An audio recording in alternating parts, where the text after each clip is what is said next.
Welcome to your IsiXhosa lessons with Kolping Mbumba. Hey, what's up everybody? Kolping Mbumba here. Welcome back to your IsiXhosa lessons. Today we are talking about Imilebe. Imilebe. Imilebe is an amazing biological component on all AmaXhosa, carefully positioned just below the nose.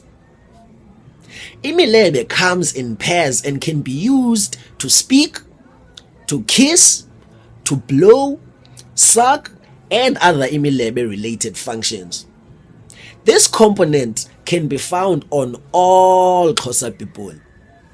Now, Xhosa women have two different types of Imilebe.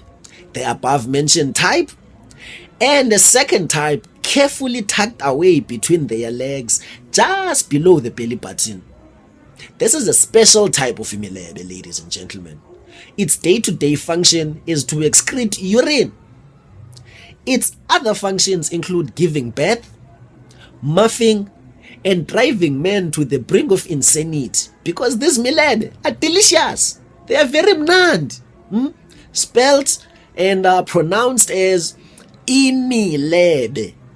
Imilebe. One more time. Imilebe. That's your IsiXhosa lesson for today. Peace out.